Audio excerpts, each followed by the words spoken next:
Chairman New Karachi Town Mohammad Yusuf ने कहा है कि सॉल्ट वेस्ट घरों से मुफ्त कचरा उठाने के बजाय 600 रुपये फी घर वसूल कर रहा है। सिंध सॉल्ट वेस्ट मैनेजमेंट बल्दियाती इदारों और सिंध गवर्नमेंट पर बोझ है। इसके हवाले से चेयरमैन और वाइस चेयरमैन का कहना है कि ज़ाहिर है कि ये बात तो मुश्किल रहेगी जब तक कि चीज़ें इस तरह से तकसीम रहेंगी। देखिए, बल्दियाती नुमाइंदे, बल्दियाती इदारे, यूनियन कौंसलें, टाउन और ख़ुद जो है मेट्रोपॉलिटन कराची, इन सब की क्या ज़िम्मेदारियाँ हैं? इनकी ज़िम्मेदारियाँ ये हैं कि ग्रास रूट लेवल के ऊपर कचरे का निज़ाम को बेहतर करें, लोगों को साफ़ पानी मुहैया करें, ये लोगों को जो है वो सेहत के मौके दें, गली मोहल्लों को रोशन करें, सड़कें बनाएं, पार्क बनाएं, लाइब्रेरी के निज़ाम को बेहतर करें। लेकिन अगर इनसे ये सारी चीज़ें छीनी जाती रहेंगी और छीन कर नए नए इदारे बनाकर अपने वसाइल के ऊपर भी बोझ बनाया जाएगा और उसके नतीजे के अंदर कारकर्दगी भी मुतासिर होगी।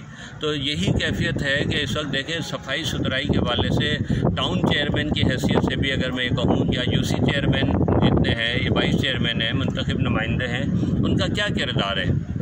कानून के लिहाज से तो उनका कोई भी काम उनके ज़िम्मे जो है वह नहीं आता।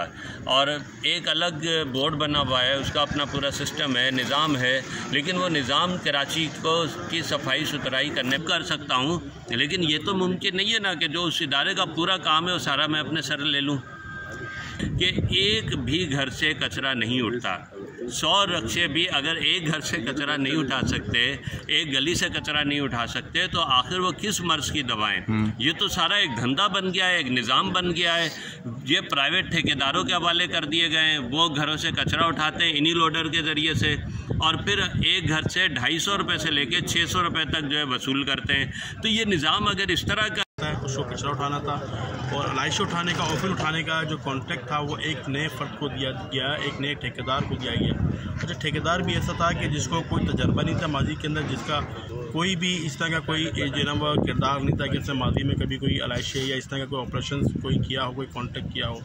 मुझे नहीं पता कि किसके कहने के ऊपर इस ठेकेदार को जो है वो ये ठेका दिया गया, या किसकी पर्ची थी, या किस अमाउंट के अंदर जो है वो ये कितना पैसा इस ठेकेदारी निज़ाम के अंदर चला है, ये तो अल्लाह बेहतर जानता है, ठेकेदार बेहतर जानता है। लेकिन एक ऐसे नए फ़र्द को ठेका दिया गया जिससे हमें यहाँ पे बहुत ज़्यादा दुश्वारी का सामना करना पड़ा।